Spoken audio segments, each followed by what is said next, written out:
नमस्कार, मैं हूं Mamta Verma. DAV e learning classes में आपका हार्दिक स्वागत है। हम अध्ययन कर रहे हैं बीए तृतीय वर्ष के कवि हैं हमारे धूमिल। धूमिल का पूरा नाम क्या है? सुदामा पांडे धूमिल। तो इनकी कविता को आज हम पढ़ेंगे। तो इनकी कविता को पढ़ने से पहले हम इनकी जो जीवन परिचय है इनका उसको पढ़ लेते हैं। तो इनका जन्म 1936 में और देहावसान इनका 1975 ईस्वी में। हिंदी कविता में साठोत्तरी पीढ़ी के अग्रणी कवियों में धूमिल का नाम लिया जाता है। कुछ आलोचक धूमिल को अकविता आंदोलन का हिस्सा मानते हैं, जबकि उनकी कविताएं साक्षी देती हैं कि धूमिल अकविता की जड़ रूढ़ियों को तोड़कर ठहरी हुई कविता को गति प्रदान करते हैं। साठोत्तरी कविता का जिक्र आते ही सबसे पहले धूमिल का नाम आलोचकों की जुबान पर आ जाता है।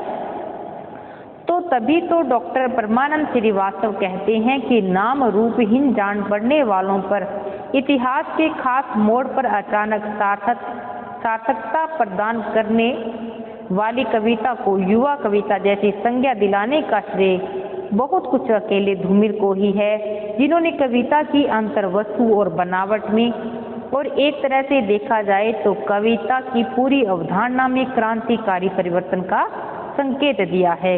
धूमिल के बाद कोई कवि उस अर्थ में अपना स्वतंत्र काव्य मुहावरा विकसित करने में सफल नहीं हो सका जिस अर्थ में धूमिल उग्रता, असहमति, आक्रोश और विद्रोह को ही अपना स्वाभाविक अनिवार्य मुहावरा बनाने वाली प्रतिपक्ष धर्मी अथवा युवा कविता के लगभग प्रतीक या प्रतिनिधि हो चले। तो उनका पहला काव्य संग्रह है संसद से सड़क तक, प्रकाशित हुआ सन 1972 में। तो उनके शेष दो और काव्य संग्रह है कल सुनना मुझे और सुदामा पांडे का प्रजातंत्र, उनकी मृत्यु के बाद प्रकाशित हुए थे। धूमिल हालांकि उच्च शिक्षा से उच्च शिक्षित नहीं थे, पर उनके लिए कविता लिखना न शौक था न यश प्राप्ति का माध्यम। वे कविता के माध्यम से समाज के विकास में अपनी सक्रिय योग देने आए थे। इसलिए उन्होंने सबसे पहले कविता को ही एक दृष्टि में परिभाषित करने का प्रयास किया। उनकी कविता है, एक सही कविता पहले एक सार्थक वक्तव्य होती है या मेरी कविता इस तरह अकेले को सामूहिकता और समूह को साहसिकता। इस तरह कविता के शब्दों के जरिए एक कवि अपने वर्ग के आदमी के समूह में साहसिकता से भरता है। इतना ही नहीं, धूमिल कविता की महत्ता को समाज परिवर्तन की राह में स्थापित करने का आह्वान करता है। हालांकि धूमिल है वो एक विद्रोह कवि हैं। उन्होंने कविता को काव्य और शिल्प दोनों दृष्टियों से बदलने का प्रयास किया है। उन्होंने अपनी कविता में बदेश बिंबों की से नई कविता और कविता का अभिजात्य जोड़ा है। बदेश कहते हैं कि भद्देपन का चित्रण भी इन्होंने काव्य में किया है, यानी कि हर छोटी से छोटी, बुरी से बुरी, अच्छी से अच्छी चीज काव्य का वस्तु व काव्य का विषय हो सकता है। ये नहीं कि चिंटी से लेकर पहाड़ तक की बात की थी महावीर प्रसाद द्विवेदी ने। लेकिन यदि हम बात करते हैं भदेश की स्थापना, बदेश यानी कि जरूरी नहीं कि अच्छे पे ही कविता लिखी जाए, यानी कि जो सुंदर है, जो कुरूप है, यानी कि एक गधा है तो उस पर भी कविता लिखी जानी चाहिए, उसको कहते हैं बदेश। इसलिए कुछ आलोचकों ने धूमिल पर अश्लीलता का आरोप भी लगाया है। यह जरूर है कि धूमिल की कविता में ऐसे शब्दों की भरमार है जो कविता को अश्लील बनाती है। कई जगह उनके बिंब नारी अस्मिता का उपहास भी करते हैं, किंतु धूमिल यह भी मानते हैं कि कविता आदमी को बनाती है और वे कहते हैं कविता भाषा में आदमी होने की तमीज है। तो वैसे इन्होंने कविता शौक के बजाय इन्होंने समाज में जो क्रांति हो रही है उसमें अपने आप को सक्रिय रखने के लिए कविताएं लिखी हैं। तो इनकी पहली कविता हम पढ़ रहे हैं, गरीबी। गरीबी क्या है कि गरीबी एक खुली हुई किताब है जो हर समझदार और मूर्ख के हाथों में दे दी गई है। कुछ उसे पढ़ते हैं, कुछ उसके चित्र देख उलट पुलट रख देते हैं नीचे शोकेस में। यानी कि गरीबी के लिए बहुत सी योजनाएं आती हैं, बहुत से उनके लिए कार्य होता है, लेकिन गरीब ही अपने आप की जो गरीबी है वही समझ सकता है। जो पूंजीपति वर्ग है, जो शोषक वर्ग है, वो इस व्यथा को नहीं समझ सकता कि उसके लिए क्या है।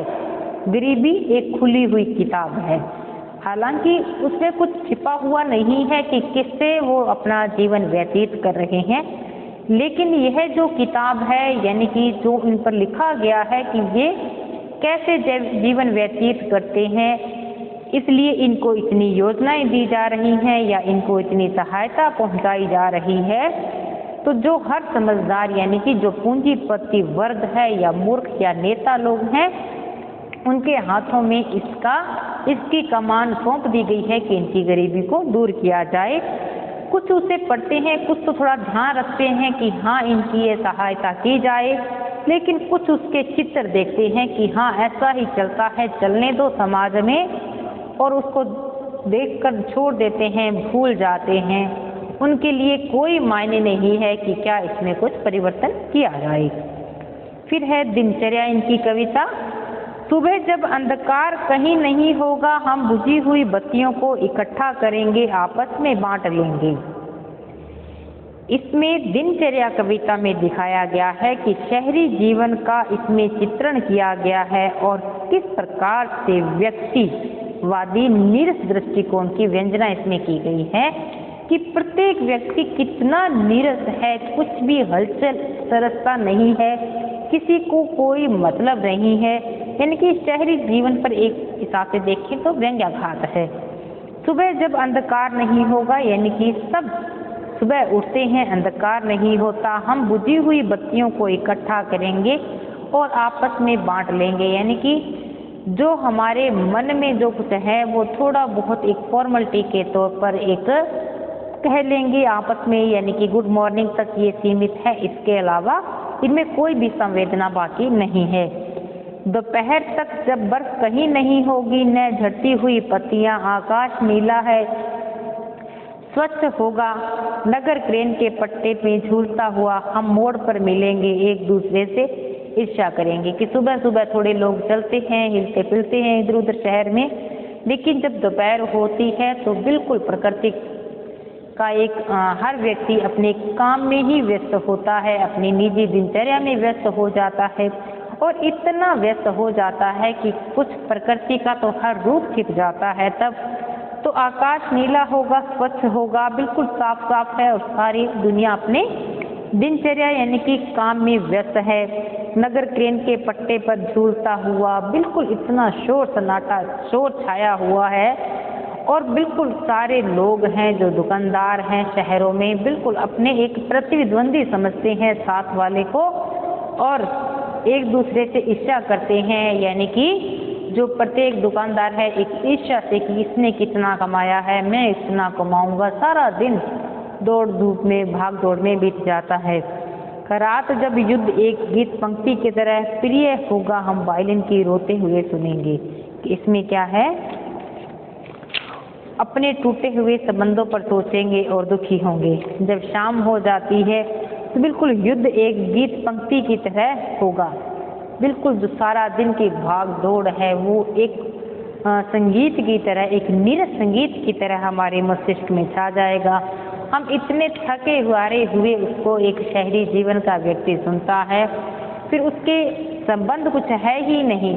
सुबह मिलते हैं अजनबियों की तरह, दोपहर में एक ईर्ष्यालु की तरह, शाम को एक हर संबंध टूटता ही है शहरी जीवन में। तो उस पर ही सोचता है कि आज मैंने क्या खोया है, किन संबंध को थोड़ा सोचता है, वापस वही दिनचर्या शुरू हो जाती है। अगली कविता है इनकी 20 साल बाद। इनकी ये कविता है 20 साल बाद। इसमें दिखाया गया है कि स्वतंत्रता प्राप्ति के 20 साल बाद भी क्या परिवर्तन आया है। यानी कि जो हमने सोचा था कि आज़ादी के बाद ये होगा वो होगा, तो कितना परिवर्तन रहा, इसी बारे में ये कविता लिखी गई है। 20 साल बाद मेरे चेहरे में वे आंखें वापस लौट आई हैं जिनसे मैंने पहली बार जंगल देखा है, हरे रंग का एक ठोस सैलाब जिसमें सभी पेड़ डूब गए हैं। कि क्या कहता है कि मेरे जो आंखें हैं, मैंने एक सपना देखा था। मैंने क्या, पूरे भारतवासियों ने देखा था कि जब भारत आज़ाद हो जाएगा तो एक कैसा दिखेगा भारत, एक नया भारत कैसा होगा।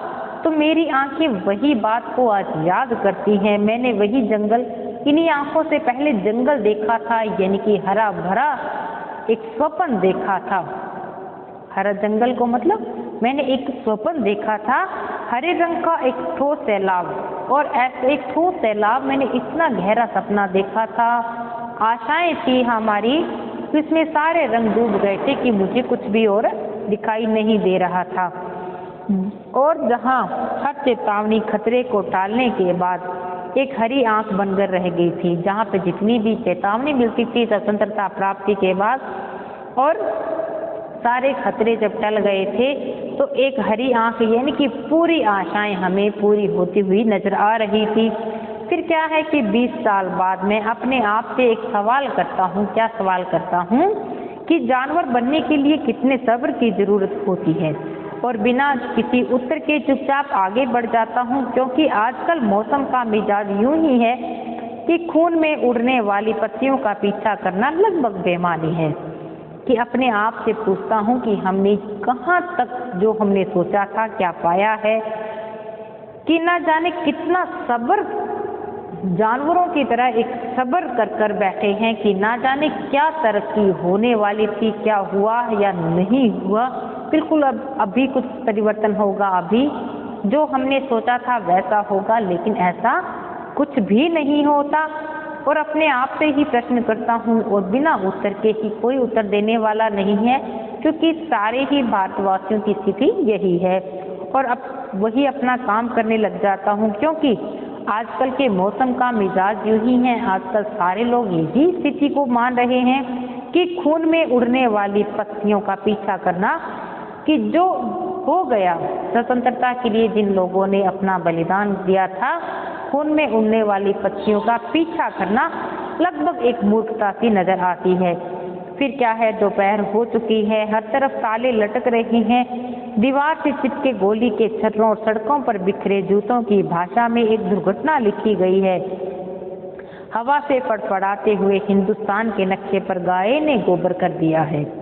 कि बिल्कुल अब तो दोपहर हो गई है, यानी कि बिल्कुल अब तो चरम सीमा जो होनी चाहिए थी 20 साल के बाद, वो कहाँ गई। अब तो हर तरफ ताले लटक रहे हैं, यानी कि बिल्कुल आशाएं बंद हो गई हैं। दोपहर हो चुकी है, यानी कि इसकी चरम सीमा होनी चाहिए थी, लेकिन हर तरफ ताले लटक रहे हैं। अब तो हर आशा है वो निराशा में पूर्णतः बदल गई है, कोई भी संभावना नहीं रही है। दीवारों से चिपके हुए गोली के जो छर्रे हैं, यानी कि उनका बलिदान की जो निशानियां हैं, सड़कों पर बिखरे जूतों की भाषा में एक दुर्घटना लिखी गई थी कि 1947 का एक स्वतंत्रता संग्राम हुआ था। हवा से फड़फड़ाते हुए हिंदुस्तान के नक्शे पर, और हिंदुस्तान का एक नया नक्शा होगा, लेकिन सब कुछ धूमिल हो गया, यानी कि उसमें कहीं भी जो नया परिवर्तन आना चाहिए था वो नहीं हुआ। मगर यह वक्त घबराए हुए लोगों की शर्म का आंकने का नहीं है कि जिन लोगों ने हमें स्वप्न दिखाए थे, लेकिन उनका हमें उन बातों को ध्यान में नहीं रखना, कि उनको शर्म का आंकने का नहीं है, और न यह पूछने का कि संत और सिपाही में देश का बड़ा दुर्भाग्य कौन है। कि हमारा जो आज देश का दुर्भाग्य बनकर खड़ा है, हम इसे संतों को कहें या हम कहें कि जो ये हमारी सेना है या हमारे रक्षक हैं, उनको दोष दिया जाए। आहा, वापस लौटकर छूटे हुए जूतों में पैर डालने का यह वक्त नहीं है। 20 साल बाद इस शरीर में सुनसान गलियों से चारों ओर इस तरह गुजरते हुए अपने आप से सवाल करता हूँ, क्या आज़ादी सिर्फ इन थके हुए रंगों का नाम है जिन्हें एक पहिया ढोता है, या इसका कोई खास मतलब होता है। और बिना किसी उत्तर के आगे बढ़ जाता हूँ चुपचाप।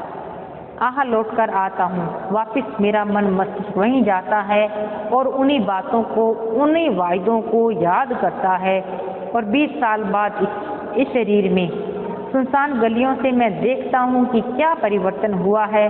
फिर अपने आप से ही सवाल करता हूँ कि आज़ादी क्या थी, किस नाम पर इतना बड़ा संग्राम हुआ था, इतने हमें आशाएं थी। इसमें क्या फर्क रहा कि आज़ादी सिर्फ इसी को कहते हैं कि आज़ादी सिर्फ 3 रंगों का नाम है थके हुए जिन्हें एक पहिया ढो रहा है, यानी कि वो तिरंगा हमारा लहरा गया। क्या सिर्फ इसी का नाम आज़ादी था या कुछ और भी जो आशाएं थी वो सारी हमारी मिट्टी में मिल गई हैं?